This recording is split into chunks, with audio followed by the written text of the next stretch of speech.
it will make no sense going to court. Senator Melaye does not want to go to court because he knows he did not win election.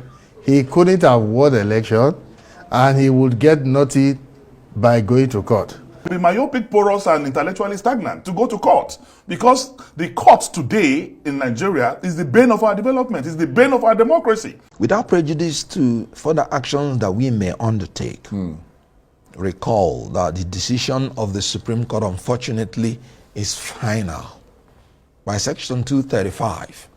But as a minister in the Temple of Justice, I am worried that this kind of judgment should never be a precedent in Nigeria. Maybe you should invite Peter Obi's lawyer, a real lawyer who understands law, to come and speak on this issue. Because Mr. Tanko Yunusa, he does not know what he's talking about. Hello everybody, welcome back to Plan B TV News. Kenneth Okonkwo is not having it despite the presidential petitions that were recently concluded in favor of Bola Ahmed Tinubu. So I want you guys to watch this particular video of Kenneth Okonkwo during Arise TV News on how he said that even the judges are corrupt. Nigeria political system are corrupt, the judicial system are corrupt, the armed forces are corrupt, even all of us are corrupt. So let's watch this particular video and let's have our opinion thereafter. Without prejudice to further actions that we may undertake, recall that the decision of the Supreme Court, unfortunately, is final by Section 235. But as a minister in the Temple of Justice, I am worried that this kind of judgment should never be a precedent in Nigeria. And the Chief Justice of Nigeria has the duty and the right to proclaim it as such. Yeah, but would you request it of him We to don't do need that? to request it. In 1979, Or draw his attention to it. In 1979 or thereabout, Right. the Supreme Court gave a judgment in the Shagari presidential issue. And they even announced in the judgment that this should not be taken as a precedent. And it is very sound in law because Montesquieu, the father of spirit of laws, made it clear. He said a precedent can only be established when judgment is conformable to the dictates of the law.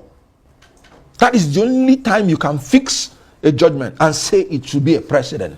And he warned that if you do not give judgment based on law, then it will become the opinion of the judges. And there is no way the people will know exactly what the obligations are. Right. Okay. This particular judgment should not be a precedent in Nigeria. Everything is wrong about it. If anyone had told me that it is Lawrence Olisa Agbakoba that would have responded to him, I wouldn't have believed.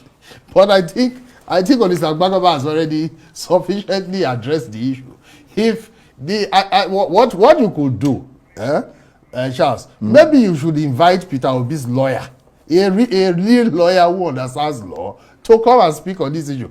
Because Mr. Tanko Yunusa, he does not know what he's talking about. And that is what Olisa himself was pointing out in his text message to you right now. But if Olisa said he was a bit confused, to be fair, that he wasn't sure what the guy was actually referring. Because Tanko Yunusa did not know what he was talking about. Yeah, but Olisa... You abide principle is abide principle. Right. These cases, as far as the Supreme Court is concerned, are one and the same. They are not substantially different. Now, if Yunusa Tanko feels that they are different, too bad. Yeah, but Olisa was advising them to apply to the Supreme Court to clarify whether the abide principle was used in the labor. That would have been a better thing for them to do than this gaslighting. What these guys are doing, Charles, is this. They have lost election. They lost election. They know they lost election. They have this band of obedience that they've turned into a personality cult around them. They don't want to lose their clientele. And then they keep gaslighting. That's what you will see this. I'm saying this. But why is the Supreme Court releasing they will keep saying this for the next 4 years. Judgment? Well, I wouldn't know about that. It's not a question of releasing. I don't even know whether they applied because I don't believe. They said they applied twice. That's what they said. These guys are liars. I mean, pathological liars. But let me know. ask you this, because we're running out of time. All of this jars with the image President Tinubu and his government, including yourself, a member of the APC, want to present to the world of a country that's creating the right modernizing conditions for growth and international investment. Because with this kind of legal mess, I mean, it's not the first one that we've seen, not just the Supreme Court, we've seen it in Kano, we've seen it in other places. It looks as if Nigeria's institutions are bringing this country into disrepute. And they're making reference to a sacred institution like the judiciary. I'm not alleging that the judiciary is doing anything. I'm saying that it creates, because you talked about perception, that it creates the perception that if somebody puts their money in this country, they can't be sure absolutely justice. not. You see, and that's the problem with these gaslighters and these exaggerations, making mountains out of molehills. How many cases, Charles, have been concluded today in Nigeria? Just today. Then count how many cases have been concluded this year. How many cases disclosed issues of genuine, not contrived, controversy? You understand me? All these cases you are mentioning, what is this so-called case in Kano? How many cases in a year? In which jurisdiction in the world do clerical errors not occur? There is none. Even in North Korea, there is a provision for correcting a clerical error on a judgment. Oh, well, let me confirm that we received the CTC of the judgment. Our legal team alerted us to this. Let me also confirm that the lead judgment as delivered by Justice John Inyango Koro was exactly what he announced at the court. And then, while saying this, it will be important to educate us on what constitutes a legal and constitutional judgment by any court. First of all, the court has no power to insert in its written judgment any decision that it did not announce in the court. And I'm talking about section 36, subsection 3 of the Constitution of the Federal Republic of Nigeria. If a court does that, it has egregiously infringed on the fundamental human right of a party to fair hearing.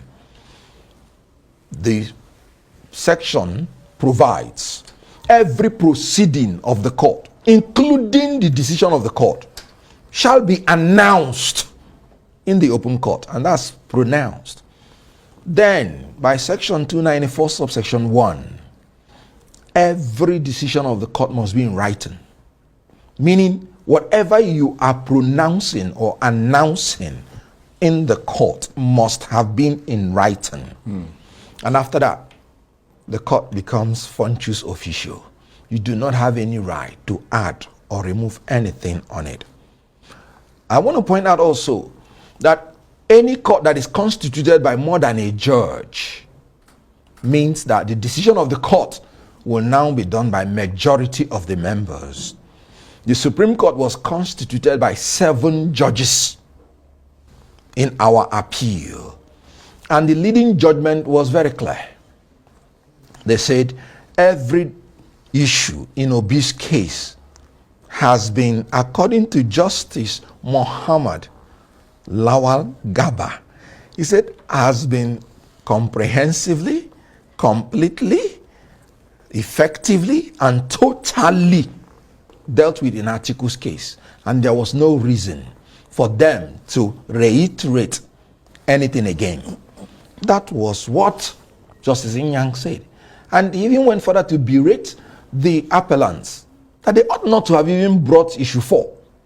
Because, according to them, in the earlier case of PDP and INEC, they have taken decision.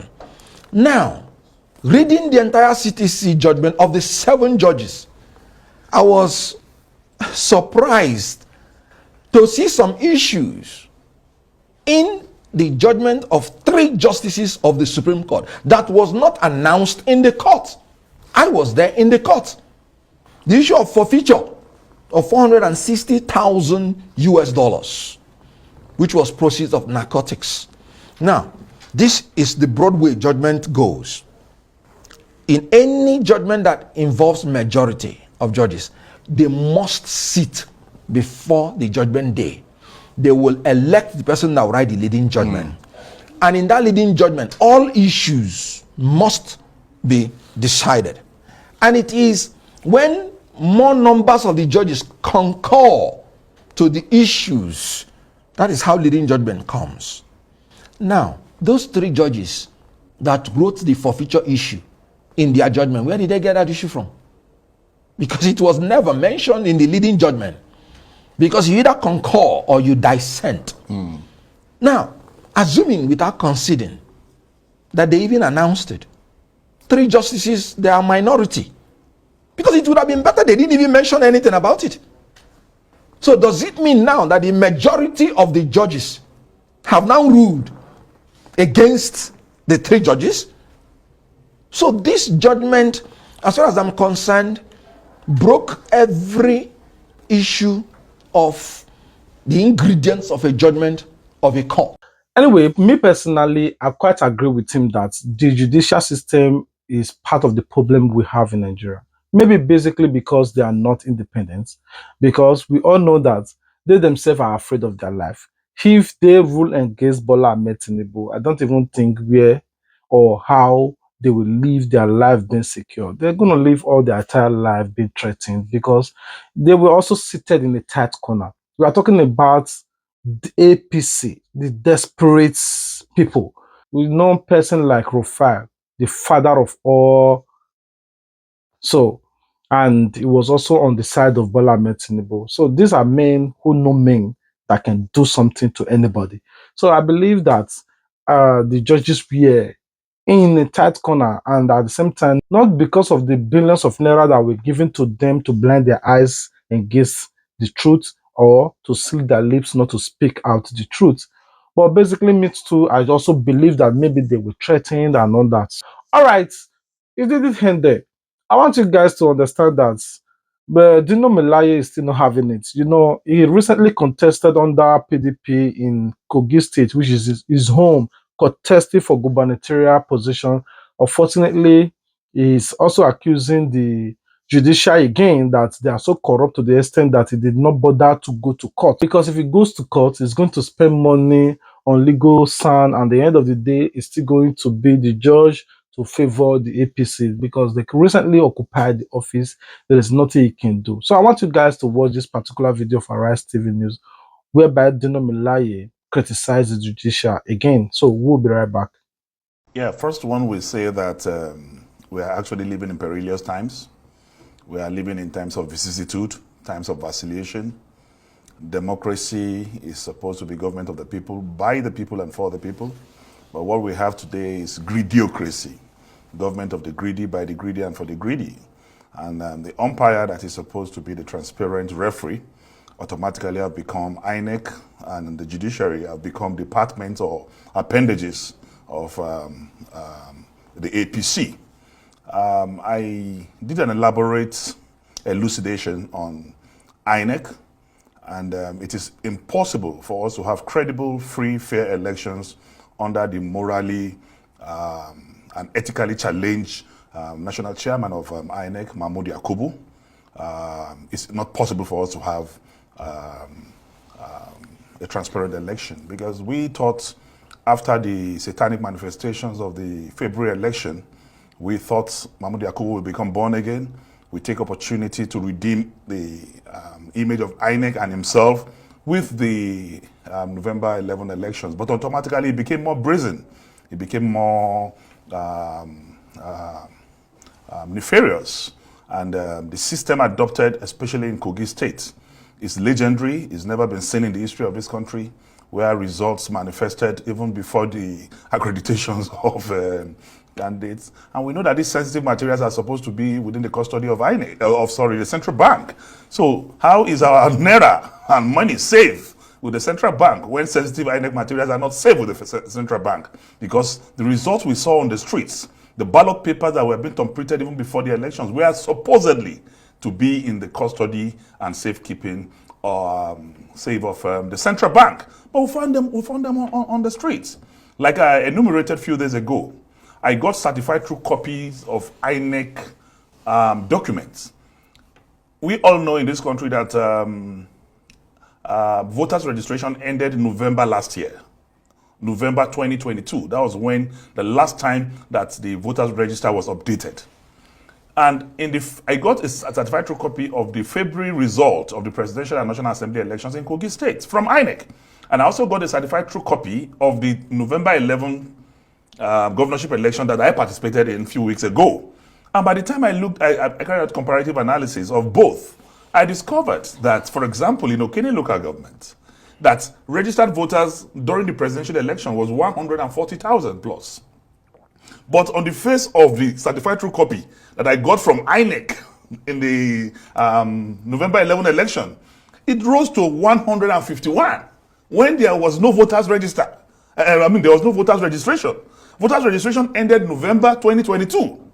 And February this year, on the face of the certified true copy of the results of the presidential election, voter registration in Okene local government was 140,000 plus. How hard are you willing to campaign? Because to achieve what you're calling for, you're going to have to work really hard. We are going to work hard. We have no other country to call our own but this country.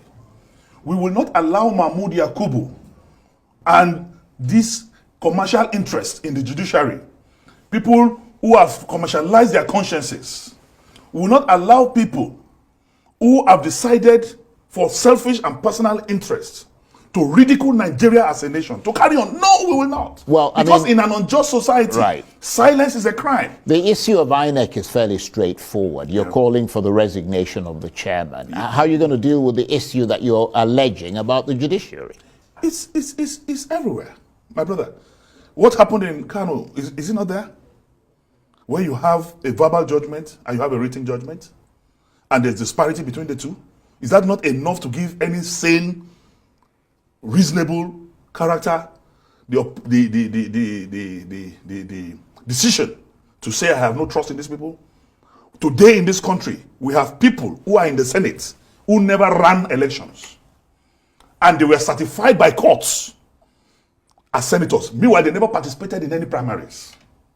We're in this country where somebody who came fourth became first. No, what I'm ratified by the courts. I understand that. No, I'm giving you the indices, yes, the yardstick, the criteria. But what I'm trying to understand is what you are asking of the courts. In other words, it's clear what you're asking of INEC. Yes.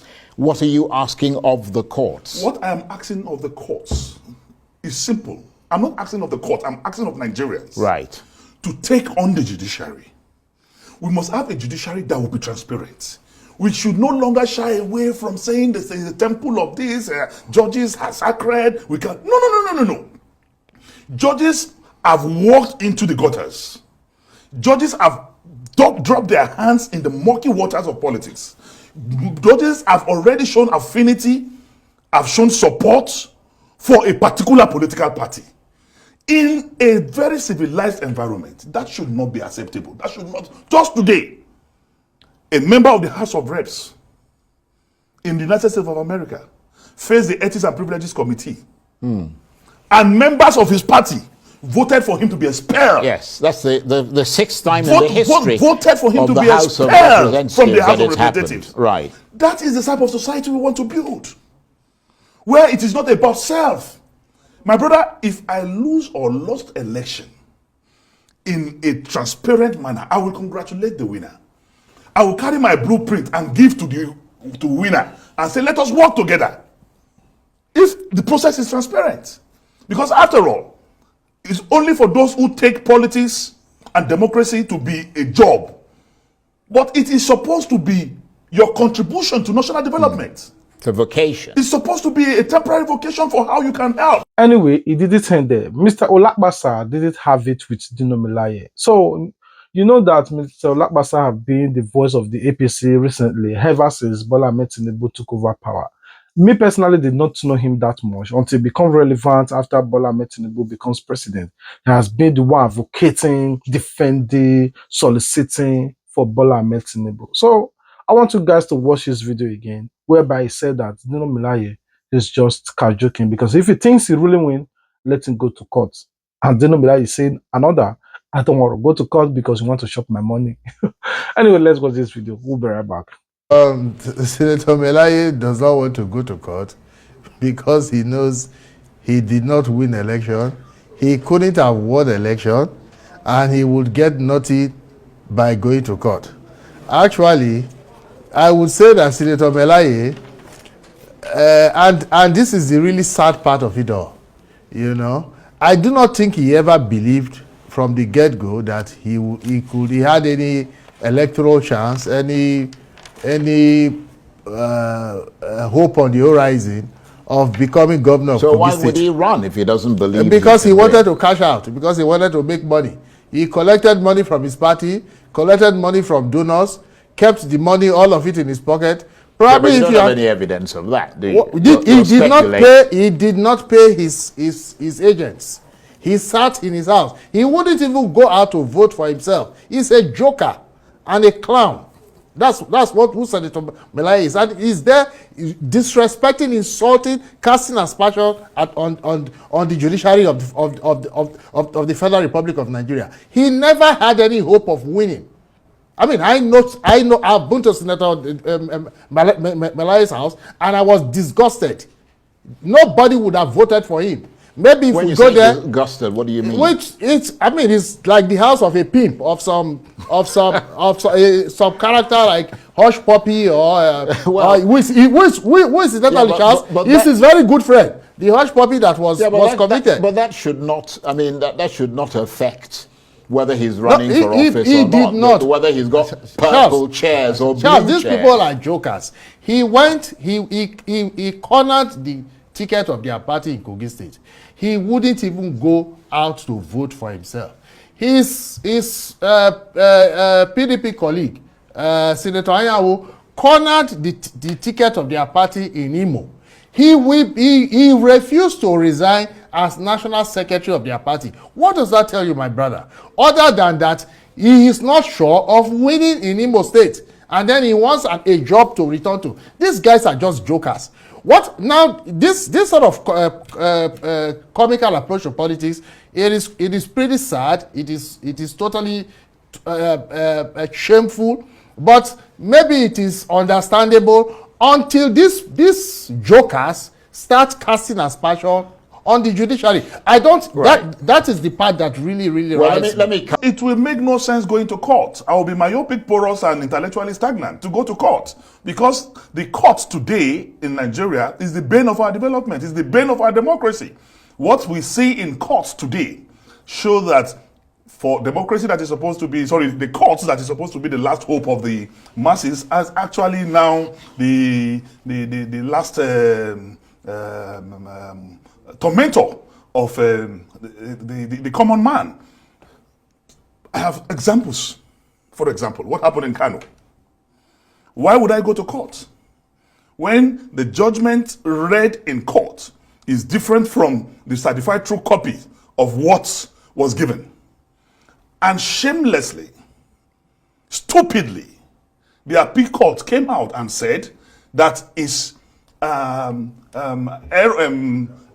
error. They said it's clerical error. I don't know if the definition of clerical error changed, because the 3 paragraphs that became contentious, there were no spelling errors. So what is the meaning of clerical errors? Because there were no typing errors, there were no spelling errors.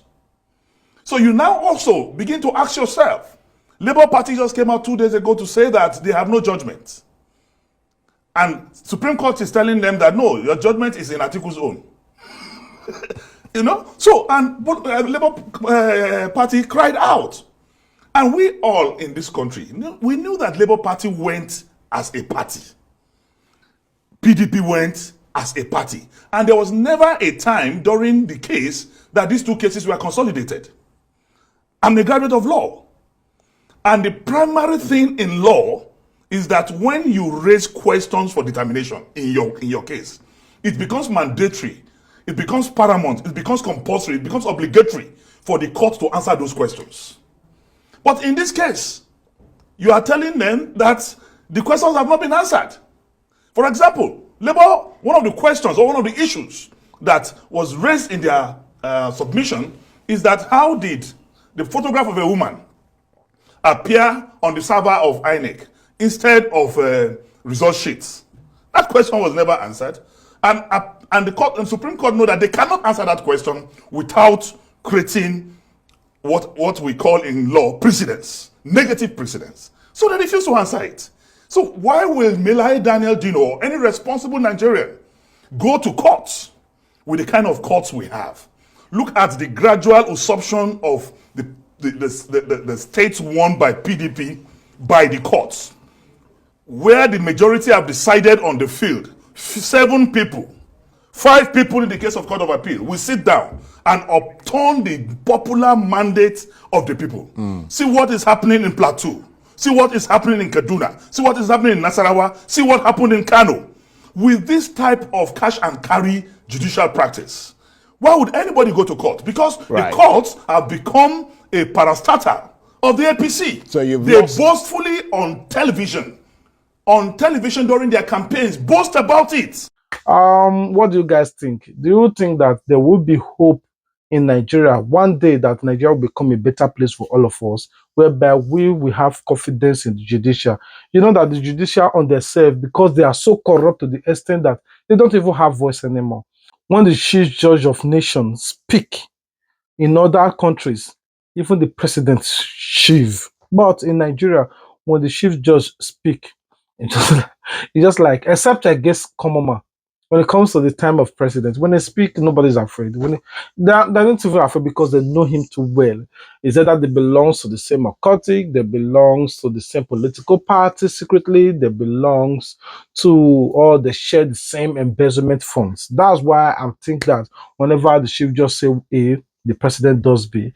Before you said, no, he didn't bribe him, that the chief judge is not afraid. Remember what the chief judge said about Nnamdi Kanu. He quite said that they should release him. Did they release him? No. What about what the chief judge said about Sunday Igboho, about how the DSS should pay him for the damagement? Did they? No. So what about the chief judges, what he said about Nigerian currency, how the old Naira note and the new Naira note should coexist together, even during the time of election? Did it happen? No. So it's now that they are using it after Bola Ahmed Tinubu becomes president. So you should understand that even when the chief just say A, the president does another. So they are not afraid because they know themselves. All right, guys, this is where we're going to be ending the video today. We have heard from Olakbasa, you have heard from Kenneth Okonkwo, you also heard from Dino Melaye. So in all of this, I want you guys to robust or massage it together, comment your thoughts. So do you think that what Kenneth Okonkwo said about the judicial system in Nigeria is right? Do you also think that Dino Melaye were robbed of his votes during Kogi State governorship election? Do you also think that what Mr. Olakbasa is saying, that okay, all these people are just being childish the way they talk? If they really believe that, then go to court. Which court? The court that you people controls. What do you guys think about Olakbasa on his own hand? So I want you guys to comment your thoughts. I love you guys. Remember, God love you more. Compliment of the season. We are in Ember months and this is December. So remember, whatever you desire good, all those things you have been praying for from January to this very moment, don't give up. Even at the last seconds of this year, a phone call can change your story. So whatever you desire good, is it good health, healings, is it money, jobs, or whatsoever, is it visa to Yakba? I pray and I join my faith with you that God grants it to you in Jesus' name. And whatever things that you have been praying for secretly, I pray that God will answer you secretly so that you rejoice openly to everyone. Thank you, everybody. I just want to appreciate everyone that are watching our content, commenting our content, sharing our content. If you watch, you don't comment, it will not encourage me. I will just think that these are ghost watchers. Please, if you watch, comment so that I will know that people are watching my content. If you also comment, like the video so that YouTube will help me to spread the video.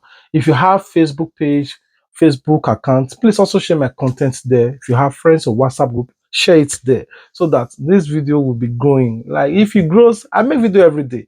So if it's because sometimes it don't grow, it discouraged to come out and make news daily. So That's it. Anyway, I love you guys. Remember, God love you more. Until we meet again, stay tuned with Plan B TV. Peace out. Say now who they yes on a Plan B TV. Plan B TV. Everybody make you wake up to Plan B TV. I'll give you the news I see they hot up. You subscribe and give them thumbs up. Now they go give you the updates. They are the new blocks in the town. Now they go give you the gist though. Now they go give you all the news, cause it's kind of weather you need all the fun, oh. I said now who they is on a Plan B TV. Plan B TV. I said now who they is on a Plan B TV. Plan B TV. I said now who they is on a Plan B TV. Plan B TV. Plan B TV. Plan B TV. Eh eh. Plan B TV. Oh oh. Oh oh. Oh oh, oh oh, oh oh, oh oh.